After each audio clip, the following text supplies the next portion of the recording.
Sejam muito bem-vindos a mais um episódio do Ecosystem Talks, o podcast criado pelo Tech Labs para dar voz a vários atores do nosso ecossistema nacional de empreendedorismo e inovação. No episódio de hoje temos uma grande voz e pessoa do nosso ecossistema, o João Mendes Borga, a quem agradeço muito por estar hoje aqui. Muito obrigada de coração, João. Obrigado eu pelo convite. João, tu és uma cara emblemática, uma pessoa que tem feito muito pelo nosso ecossistema, estás ligado a grandes projetos que moveram este ecossistema empreendedor, como sejam a Startup Lisboa, o SEI, a Startup Portugal, a Rede Nacional de Incubadoras, a Agência Nacional de Inovação e agora estás no Compete 2030. Fala-nos um bocadinho deste teu percurso e como é que tu chegas aqui. Porque na verdade este não é o teu ponto de partida, não é? Não. Como é que essa viagem acontece? A viagem acontece, se calhar, de uma forma muito estranha. Acontece em África, enquanto eu montava fábricas. E é um bocado. Tinha feito uma carreira de consultor ligado à indústria, no qual trabalhava na área mais ligada ao melhoramento de sistemas, muito focado na parte ambiental e de segurança. E acabei a construir fábricas como consultor externo. E atingi o limite da minha função como técnico e comecei a ser gestor. Nesse momento achei que me devia capacitar, voltei à universidade, achei que queria mais e, portanto, já não estava a fazer a minha parte técnica, aquilo para a qual tinha estudado engenharia. E no estudo na universidade, a Universidade de Manchester desafiou-me para fazer transferência de tecnologia para eles.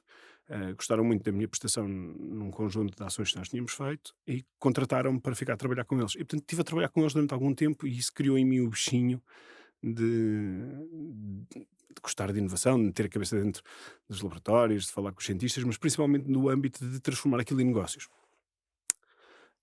Nessa parte, coincidiu mais ou menos com a questão da Troika, e eu percebi-me que aquilo que eu estava a fazer em Inglaterra estava a ser feito em Portugal, mas numa fase anterior, e senti um apelo de serviço público, ou seja, porque é que eu estou a fazer isto aqui, numa terra que eu não conheço, em oposição a fazer isto no meu país, que precisa muito mais disto e está numa fase de queda e as pessoas estão desmoralizadas, e isto com certeza pode ajudar a criar alguma esperança.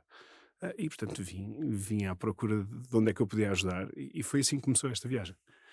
Que passou aqui por que memórias ou que coisas é que tu guardas de positivo destas várias passagens por tanto sítio, desde incubadoras, a ter sido pioneira a pensar vamos unir as nossas incubadoras Uhum. todas a nível nacional e criar uma rede nacional de incubadoras, porque são muitas experiências em, de facto, atores muito diferentes, que cada um à sua maneira contribui para o todo deste ecossistema, não é? É interessante, há muito tempo não faço uma reflexão sobre isso, Rita. Essa pergunta. Eu acho que guardo com mais calor aqueles momentos de mão na massa, de angústia inicial, de então vamos lá olhar para este problema e tentar desmontá-lo às peças e juntar pessoas à volta de uma mesa e perguntar a todos e pedir. Eu lembro-me particularmente numa reunião no Ministério da Economia em que chamamos toda a gente, nós não Vasconcelos era vivo, e ele chamou toda a gente que conhecia do ecossistema nacional e perguntou às pessoas, então, como é que nós vamos montar isto? Como é que vamos organizar isto? E nessa reunião depois apontou o dedo para mim, e tu és que és o responsável por depois pôr esta malta toda a trabalhar. Eu fico, mas esses momentos, o momento em que nós, agora há muito menos tempo, em que o ecossistema nacional fomos impactados pelo Covid e o ecossistema nacional se uniu no Tech for Covid e as pessoas ficavam até às tantas da noite, todos à volta de uma call de Zoom a tentar perceber como é que nós poderíamos ajudar a construir qualquer coisa que ajudasse a sociedade e com tecnologia e com as ferramentas das startups, como é que poderíamos melhorar a reação à emergência. Portanto, guardo com muita estima os momentos em que atacámos os problemas e que toda a comunidade se juntou. Foram momentos de facto muito bonitos, não é? De construção, apanhaste uma fase onde estava tudo por construir. Não estava tudo, mas estava muita coisa. Mas Rita, eu acho que isso depende da atitude de quem chega. Ou seja, nós podemos sempre olhar para as coisas e pensar que, ok, vamos melhorar aquilo que já existe, ou vamos ter que reconstruir, mas essa parte um bocado da atitude e também da urgência que se implica, que se imprime. E acho que os processos de inovação têm muito disso. Verdade. Falaste já aí nisto, nesta tua passagem pela Universidade de Manchester, mas que na verdade nos leva a uma coisa que se calhar muitos não sabem, que tu já fizeste na vida, que foi trabalhar num TTO, num Gabinete de Transferência de Tecnologia. O que é que memórias é que tu também guardas desse tempo? Que aprendizagens é que fizeste? Que coisas foram essas que tu viste acontecer em Manchester e que te levaram a pensar: eu quero é pôr isto ao serviço do meu país, quero levar isto para Portugal? Que boas práticas, que metodologias, que trabalho é que tu viste ali acontecer e que achas que existe já de alguma forma, pode melhorar aqui em Portugal, sobretudo com esta perspectiva construtiva de olharmos para fora e percebermos onde é que podemos melhorar o que fazemos? Ah, eu acho que os processos, na realidade, eu acho que os processos existem e uma pessoa pode aprender os processos. Há uns mais para a direita ou para a esquerda. Eu trabalhava muito, fiquei na altura com uma área muito específica que era de healthcare. E, portanto, trabalhei muito à volta de processos de healthcare, que são necessariamente diferentes de outros tipos de transferência de tecnologia devido à componente regulatória. Portanto, ma- mas os processos existem. Há uma componente no Reino Unido que é muito interessante, que é a validação do modelo de negócio, ou seja, havia mais do que a transferência de tecnologia numa componente técnica, havia uma validação do modelo de negócio. Isto implica processos de consultoria com algumas consultoras grandes, mas também a exposição a potenciais clientes numa fase muito inicial e a financiadores, ou seja, eles obrigavam-nos a ter para avançarem com o nosso financiamento a partir de um certo nível, na altura eram 80 mil libras, hum, obrigavam-nos a ter o compromisso de uma capital de risco que iria investir no nosso projeto, para a constituição de uma empresa, para fazer uma spin-off, para avançar. Havia um modelo típico de Manchester, não é igual no Reino Unido todo, mas mais do que essa parte, aquilo que eu gostava de salientar desse processo e desse momento era a ansiedade que vivia dentro de mim. Nós, como pessoas, quando estamos a fazer transferência de tecnologia, muitas das vezes estamos a fazer algo completamente novo e estamos sempre fora da nossa zona de conforto. Essa sensação de sentimento de impostor quase, de que, mas espera aí, será que eu sou a pessoa certa para estar a fazer isto? Será que eu sei tudo o que há para saber? É um sentimento difícil de se habituar. Eu falava com os meus colegas, eles diziam, não, é mesmo assim, porque mais ninguém fez aquilo que tu estás a fazer e, portanto, tu neste momento és a pessoa com mais experiência no mundo sobre esse problema muito específico que tu estás a tentar assumir. Esta confiança que havia, eu não a encontro cá assim tantas vezes. As pessoas não têm este apoio dos seus pares e dos seus superiores para arriscarem esta confiança. E eu acho que este estado de espírito faz uma diferença muito grande depois naquilo que se arrisca a tentar fazer, porque quando não funcionava, nós não sentíamos que éramos uma fraude. Nós sentíamos que estávamos prontos para o próximo projeto, queríamos começar uma coisa nova porque aquela já estava fechada.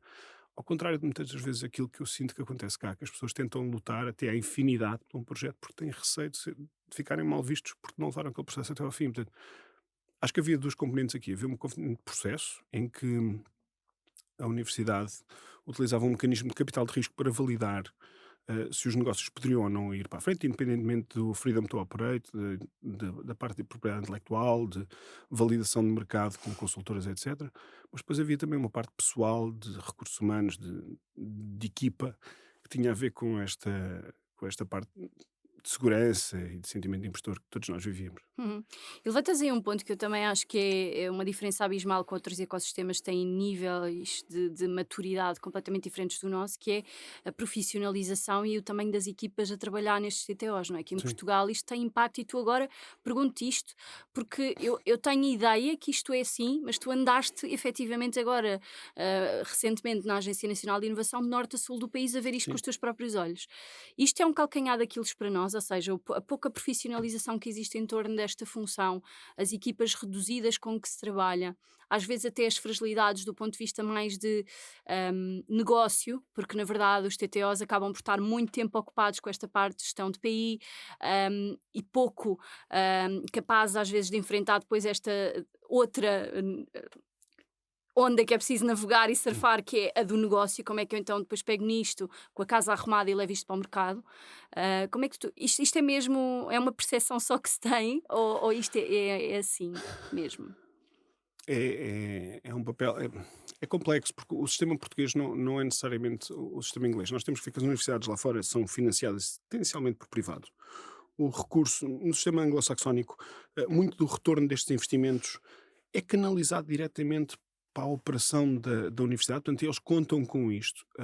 Isto tem um influxo de capital muito grande e, portanto, as pessoas não estão. nós tínhamos muito mais oportunidades de falhar, para pôr isto de outra maneira, nós tínhamos, o risco que a universidade corria era muito maior, mas nós tínhamos muito mais oportunidades de falhar, mas por outro lado os sucessos eram vistos como parte do fluxo financeiro da própria universidade.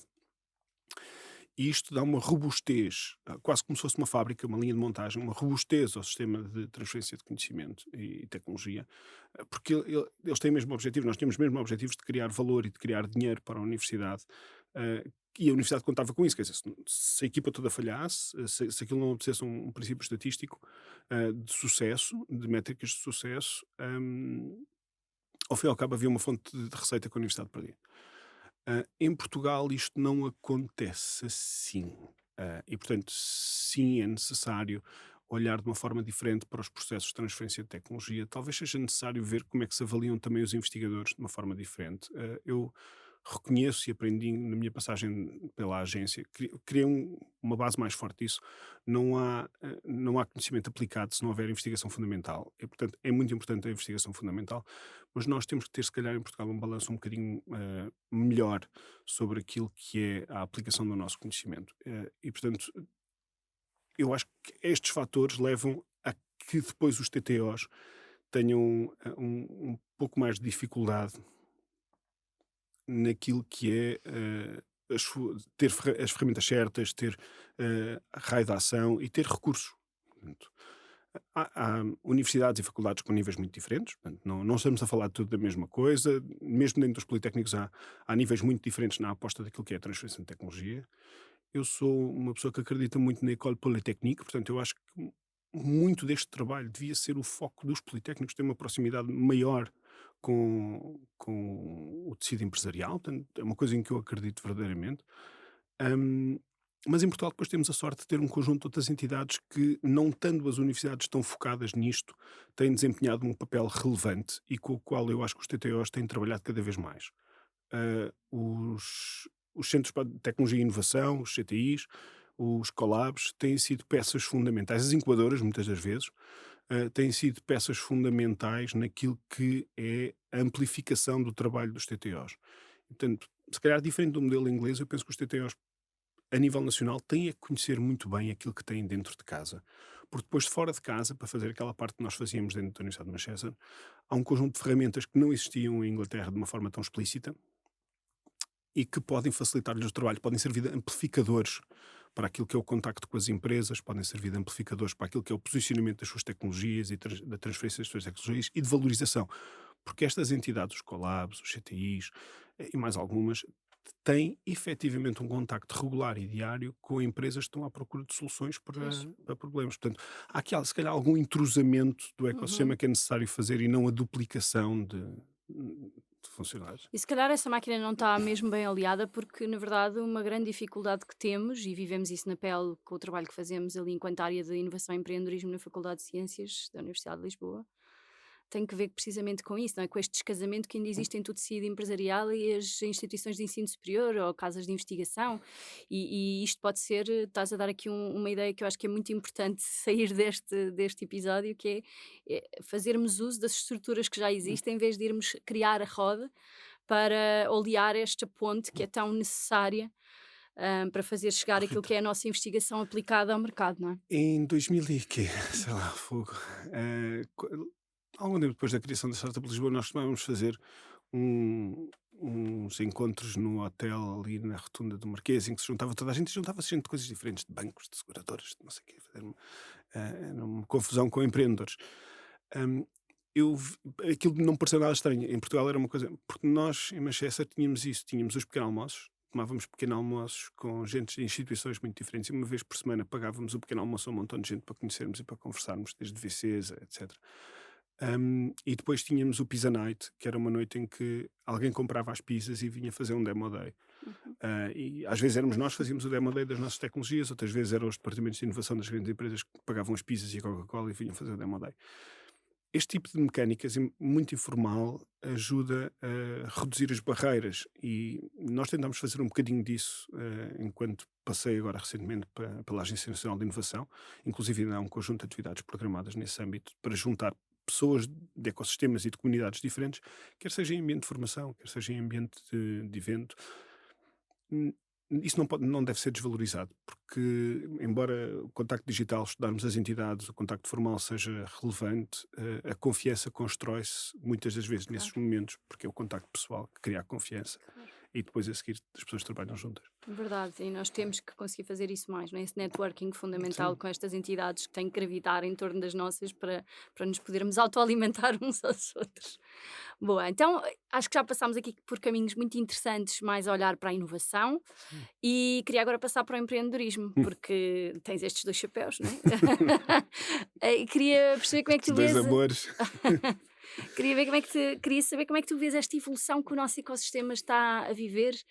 Ahm, Há aqui quase uma evolução histórica dos primeiros passinhos do bebê que começa a chegar à fase da adolescência e agora é adulto, não é? E tem que olhar para o mundo lá fora e, Eu e não sei temos que. se é adulto, eu acho que nós ainda somos adolescentes.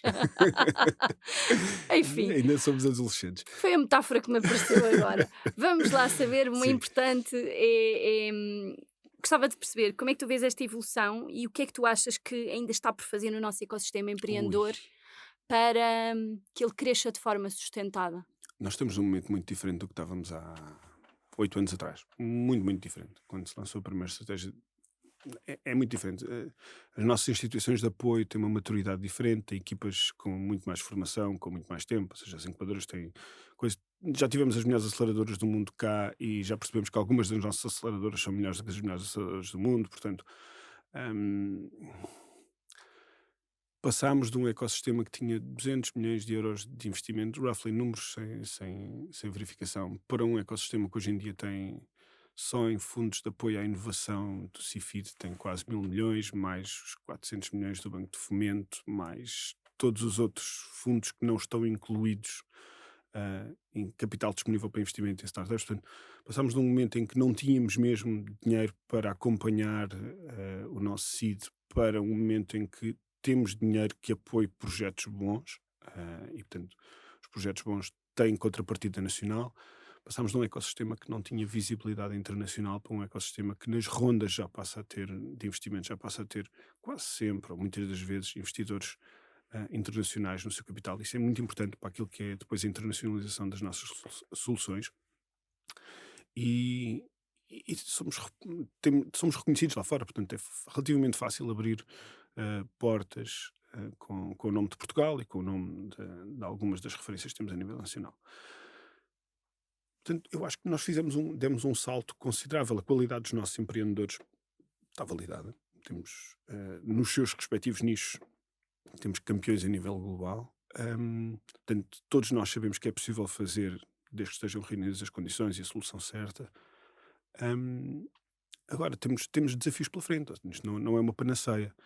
Hum, Todo o ecossistema está a sofrer uma transformação incrível. Ou seja, nós temos vários clusters de inovação disruptiva a impactarem ao mesmo tempo. O que eu quero dizer com isto é temos clusters de inovação disruptiva na área da inteligência artificial, na área da biotecnologia, na área dos veículos elétricos, nas energias renováveis. Todos estes setores estão a ser transformados sob uma forma de aceleração cada vez mais rápida. Todos eles são capital intensivo muito grande e, portanto, a velocidade a que nós somos capazes de produzir e entrar nas cadeias de valor com soluções disruptivas começa a ser muito relevante. Hum, Então o que é que ainda está por fazer? Está por fazer nós temos que ser capazes de internacionalizar mais depressa. Ou seja, a nossa sistematização da internacionalização, quando corre bem, é muito eficaz, mas muitas das vezes isso ainda não é interiorizado no nosso ecossistema. Ainda muitas das vezes desenvolvemos para testar em Portugal e para ver se funciona durante 3 ou 4 anos antes de dar o salto para fora. Hum, Temos que desenvolver temos que olhar seriamente para aquilo que queremos que seja o ecossistema daqui a 5 anos. E isto é muito relevante porque nós temos que planear e programar a nossa capacidade de RH, ou seja, a nossa capacidade de talento para daqui a uns anos. Hum, Isto pode ser completamente ao lado, é futurologia, mas se calhar hoje estamos todos muito preocupados com a quantidade de coders que temos. mas não sei se isso será o que efetivamente nos vai fazer falta daqui a 5 anos, porque nós temos estado a ver a inteligência artificial tem estado a dar saltos naquilo que é a produtividade de cada um dos programadores através da Uhum. capacidade de automatização Da do automatização, do claro. processo de programação e, portanto, eles vão estar mais a validar código e a escrever instruções. Hum, mas será que temos gestores de projeto, gestores de internacionalização? Será que temos hum, pessoas que percebam como é que funcionam estes processos de inteligência artificial para conseguir escalar de uma forma rápida? Será que temos. Quais é que são as competências técnicas que nós queremos para daqui a 5 anos? E eu acho que isso é uma coisa que ainda está dissociada entre aquilo que é as vagas que nós abrimos e o sistema de Uhum. ensino e aquilo que são as necessidades dos nossos empresários e as necessidades do futuro. E, portanto, Uma boa. quanto mais nós conseguimos trabalhar isso, quanto mais nós conseguimos aproximar esses dois mundos, maior será o nosso sucesso no futuro. Sem dúvida, porque levantas aqui um ponto que toca na ferida, e numa dor de muitas universidades deste país afora, não é? Que é começarem a olhar para a sua oferta formativa e perceber se ela está a dar resposta ao que são as necessidades daquilo que é o futuro do trabalho hoje em dia, e já estamos a vivê-lo e a olhar para o que ainda vai mudar daqui em diante, não é? Portanto, é um aspecto super importante o que acabaste agora de focar. Hum, isto ainda é muito recente, não é? A tua passagem pela Agência Nacional de Inovação e a tua presença no board de uma entidade tem sido também fundamental neste nosso ecossistema. Hum, mas agora, se calhar, com outra à vontade, uma vez que mudaste de funções há pouco tempo, posso-te perguntar de forma um bocadinho mais provocatória, se achas que é fácil inovar em Portugal? Não, mas também não tenho certeza que seja fácil inovar em qualquer outro sítio do mundo. Então, conta-nos Ah, lá isso. o processo de inovação é um processo que envolve um elevado grau de risco. É um processo que envolve uma maturidade emocional das pessoas envolvidas grande e que envolve, para dizer isto de uma forma concreta, alguns falhanços. E, portanto, inovar é arriscar e arriscar não é uma coisa confortável, portanto, nunca é fácil. Hum, É mais fácil quando se tem mais recursos e quando se sabe que há saída, se tem uma rede de apoio e se pode voltar a começar. É mais difícil quando inovar é one shot e, portanto, eu tenho que acertar aquilo e se não acertar é grave. Em Portugal, nós temos uma quantidade considerável de recursos, mas a navegação do sistema nem sempre é fácil. E, portanto, eu muitas das vezes vejo-me a falar com pessoas que me dizem que mas eu não tenho financiamento para isto. Não, o financiamento existe, se calhar não está, não tem a etiqueta que vocês estavam à espera que ele tivesse. Está sobre o nome deste instrumento ou sobre o nome daquele instrumento. Sim, vai dar trabalho fazer uma candidatura. Sim, se calhar é preciso fazer 4 candidaturas a instrumentos diferentes para obter o financiamento que se quer, mas ele existe. E, portanto, eu acho que inovar em Portugal é possível, acho que inovar nunca é fácil. De acordo, eu acho que falaste já há bocadinho numa coisa importante e que tem uma ponte direta com o que acabas de dizer agora também. Vamos recapitular isso então. Falávamos há bocadinho, muito en passant, mas falámos sobre o quão difícil também ainda é a investigação ser transferida para o mercado pelos fatores subjacentes à avaliação dos próprios investigadores, que não estão orientadas para estas questões de inovação. E, portanto, há aqui já um fator de desincentivo a isso, uma vez que eles estão focados em publicar, patentear, hum, enfim, os principais critérios pelos quais são avaliados na sua performance profissional. Portanto, aqui já temos alguma dificuldade, mas mesmo assim ainda há aquilo que nós chamamos ali muito orgulhosamente na FECUL, os nossos investigadores idiotas, que estão cheios de Uhum. ideias e querem fazer coisas com essas ideias. São uma minoria, mas eles existem.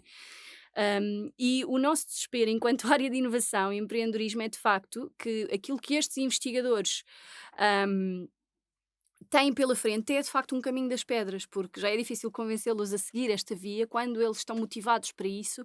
É mesmo muito difícil quando fecha a torneira que financia a investigação e de alguma forma ainda temos uma ideia que precisa de muita validação até estar pronta para ser investida e chegar ao mercado. É difícil ultrapassar este vale inicial onde há pouca oferta de financiamento, que tu agora estás a Hum. dizer que ele até existe. Então, qual é sob que forma é que ele existe? Porque vemos isto noutros ecossistemas a acontecer de forma muito simplificada. Desde o Reino Unido a Israel, por exemplo, que visitámos o ano passado em missões, estamos a falar das agências de inovação nacionais terem formulários downloadáveis do site com 2 folhas A4 em que o investigador tem que explicar o potencial da tecnologia, que problemas é que aquilo resolve, a que indústrias é que podem interessar, coisas muito simples, e conseguem, através destas candidaturas, obter financiamento, desde 100k a 500k, depois isto depende muito de país para país, mas um investimento que às vezes nem é assim tão avultado, mas que é decisivo para subir, no fundo, o TRL destas tecnologias e então já ser mais fácil chegar aos investidores, que efetivamente é aquele caminho que nós iniciamos e começamos a perseguir, mas que chegamos lá e a feedback é sempre o mesmo. Precisamos de dados, precisamos de validação, mas não há dinheiro para fazer essa validação. Então não Sim. saímos deste ciclo. Como é que isto se inverte através destas opções de financiamento que mencionas?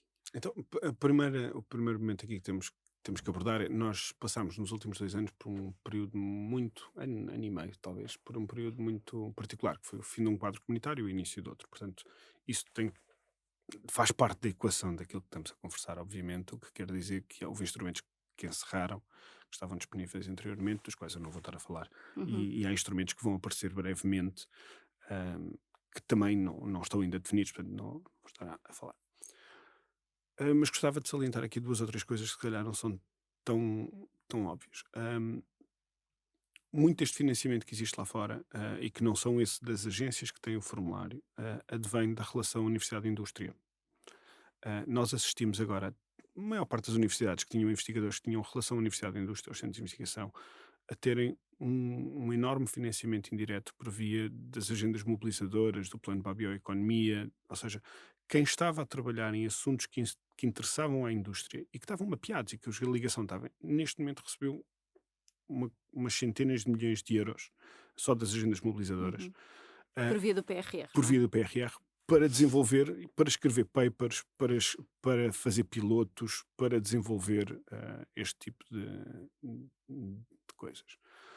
Hum, e portanto, aquilo que diria, adicionalmente, por exemplo, a agência lançou recentemente, a Agência Nacional de Inovação, ainda enquanto eu estava lá, lançou um conjunto de desafios que a indústria estava a colocar aos investigadores, e que tinham prémios monetários, tinham pequenos prémios monetários. Não paga a investigação, mas aquilo que se esperava também não era investigação, era que os investigadores aportassem, ou que os TTOs e os investigadores que estão por trás deles aportassem soluções ou propostas de investigação para aqueles problemas. Isto é aquilo que no mundo anglo-saxónico se faz. Portanto, quando nós vemos grandes departamentos de investigação do MIT ou de Cambridge, aquilo que está por trás muitas das vezes é um alinhamento dos investigadores com a indústria. Quais é que são os problemas que a indústria tem e dentro dos problemas que a indústria tem, quais é que são aqueles que eu acho realmente giros de resolver. Isto Uhum. não é porque há muitos problemas que são solúveis por engenharia.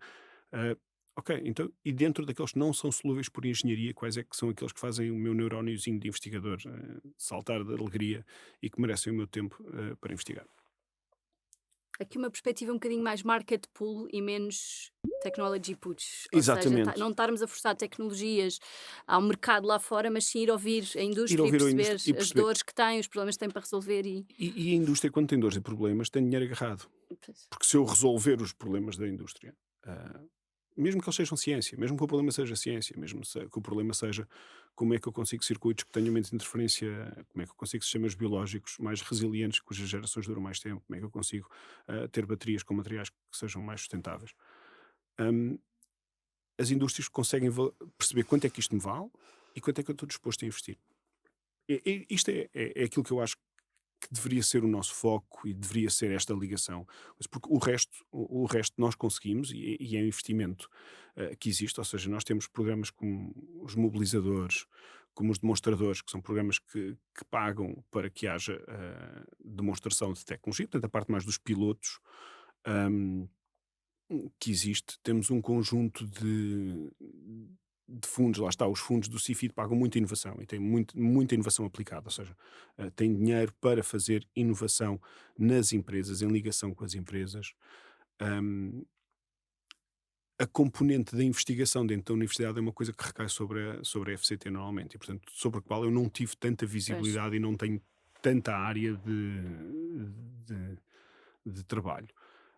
Dentro daquilo que são os processos simplificados para a investigação aplicada na indústria, hum, eu penso que a melhor forma é sempre ser um technology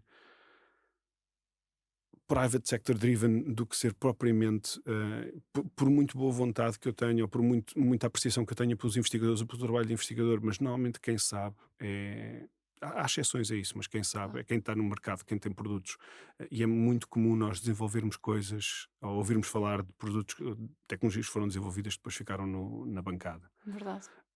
Mas Hum, também às vezes é daí que vem a inovação verdadeiramente disruptiva e que a indústria muitas Por vezes isso é ainda que, nem. por isso é que eu Há digo que aí uma há uma dificuldade nesse dificuldade, balanço, né? há uma Claro que dificuldade, e sim. os moonshots são importantes, ou Claro que seja, sim. as coisas que às vezes não há ainda necessidade, e se não fosse assim nós não tínhamos muito destas coisas. Voltando à tua pergunta original, que instrumentos é que nós temos efetivamente para apoiar? hum, Temos um conjunto de vales, há um conjunto de vales simplificados que podem ser utilizados nesse sentido. Há um conjunto de ferramentas para a criação de spin-offs e de startups que estão disponíveis. Se não me engano, a Startup Portugal neste momento teve um programa, ou ainda não sei se ainda está ativo, Uhum. Os com os vouchers, vouchers, sim. com cerca de Era 30 nove- mil, 25 ou 30 mil euros por por projeto, ideia, por sim, projeto, por portanto projeto. foram lançados 90 milhões de euros em investimento em vouchers. Este é o tipo de mecanismo que eu tinha em Inglaterra, ou seja, é criar uma spin-off, ok, se valida, cria-se a spin-off. Os valores são menores, mas se cria, valida-se uma spin-off. Mas não é só, ou seja, e esse dinheiro é o suficiente para fazer algumas validações, para fazer alguns testes, para ver se tem vida ou não tem. Ora, uma coisa que acontece, e já vi isto muitas vezes, outro instrumento que era o InnovID, só estou-me a lembrar, Uhum. com a PV, também tinha um valor considerável, a agência investiu nisso um valor considerável, dava, Verdade. dava até entre 50 a 100 mil euros A 100 mil, sim. Por para fazer. ticket, mas sempre, mas focado na área da sustentabilidade, essa foi a grande Pronto, fragilidade. mas Pronto, isso era bom que viessem coisas se calhar um bocadinho mais mas abrangentes, isso mas são sim. Mas diretrizes que. foi uma boa primeira iniciativa de Pronto. facto investimento aqui canalizado para a transferência de Aquilo tecnologia. que eu ouço muitas vezes é que os investigadores depois não querem criar a empresa. Querem o Si dinheiro, mas não querem criar a empresa. sim, nem sempre querem abandonar a sua carreira enquanto investigadores e, portanto, às vezes aqui o caminho do licenciamento pode ser uma boa alternativa para Pode, estes. mas esse devia ser um custo da universidade. Ou seja, se o processo é um processo comercial da universidade, de criar valor através daquilo que é o seu Pois. conhecimento e de receber retorno, isso tem que ser investimento também das próprias entidades, isso tem que fazer parte da estratégia de retorno das próprias instituições. Mas que Ah, estão estranguladas também em termos orçamentais, portanto isto é Pronto, enfim, pois. Se o processo é um processo mais individual ou em parceria com a universidade, então tem que haver uma partilha de risco. E a partilha de risco envolve a criação de veículos chamados empresas que têm coisas. A nossa conversa vai longa, eu acho que ficávamos aqui, tínhamos de ter um episódio de 2 horas, mas como já não temos muito mais tempo, hum, eu gostava de terminar com o ponto em que te encontras neste momento. Passaste à Agência Nacional de Inovação para o Compete 2030. E para além de te perguntar se estás satisfeito com esta mudança Sim, e feliz, que obviamente sim, é sim. importante para nós perceber o que é que novidades é que vem aí, que investimento é que vai ser canalizado para a inovação e a competitividade e que nos possas descortinar, não é? Porque se Sim, calhar há coisas que não vais sim, poder falar ainda porque não são sim. públicas, mas o que puderes partilhar em primeira mão. Estamos ainda numa fase bastante inicial, ou seja, ainda há um conjunto de coisas que estão a ser definidas, critérios, formas, mecanismos, etc. Mas há um conjunto de coisas que estão claras. A primeira é que o programa Compete 2030, na verdade, o nome formal dele é Programa de Inovação e Transição Digital. E isto mostra logo um bocado daquilo que se quer para o futuro da competitividade das empresas portuguesas. Ou seja, é uma visão clara de quem define política nesta área de que a nossa competitividade tem que passar cada vez mais pela componente da inovação, hum, e tem que passar também por uma componente da transição digital. Isto depois divide-se em subfatores ligados às pessoas, ligados ao verde, ligados às tecnologias de informação, mas essencialmente é isto: é um programa de inovação e transição digital que tem uma dotação de cerca de 4 mil milhões, 3.905 milhões até 2027. eles estão distribuídos de uma forma diferente daquilo que era o Compete 2020. Olham para um Portugal mais competitivo, no qual se apoia a digitalização com 40 milhões de euros, o investimento produtivo, que é uma área que as empresas muitas das vezes olham para a alteração dos seus equipamentos com cerca de 1,5 mil milhões e para a investigação e inovação com perto de 1.000 milhões, perto de um B. E depois há uma área que é nova, que tem a ver com o investimento verde, em que vai-se apostar em eficiência energética e energias renováveis, em que teremos. Hoje em dia, as energias renováveis e a eficiência energética são fatores que tornam Portugal muito atrativo. Ahm, Nós hoje em dia comparamos muito melhor com os países do centro da Europa. Eles estavam dependentes dos combustíveis fósseis. Conseguiam produzir mais barato, mas estavam dependentes. E isso vai-se a mostrar um erro estratégico. Hoje em dia Portugal é visto muito mais atrativo porque tem um nível de estabilidade do seu custo base, de um dos custos de contexto, que é a energia, muito grande, porque temos energias renováveis Uhum. para quase todos os nossos fatores de produção. E por último, um Portugal mais social e mais adaptado à mudança através de formação e capacitação daquilo que é o nosso tecido empresarial, ou seja, formamos os nossos gestores, formamos os nossos quadros intermédios. Para isso está reservada uma verba de cerca de 400 milhões. E, portanto, mais ou menos assim, de uma forma muito geral e com pouco tempo, que sei, mas é isto que está Ótimo, previsto. já são ótimas novidades que nos dão aqui visibilidade do que é que vem para aí até 2027. Aqui Sim, são boas novidades. João, muito obrigada. nada Mais uma dessa. vez, agradecer-te muitíssimo ter estado aqui connosco. Esta conversa para mim precisava de mais tempo, mas pronto, é o que temos. E a quem nos ouve, muito obrigada por terem estado desse lado também e até ao próximo episódio.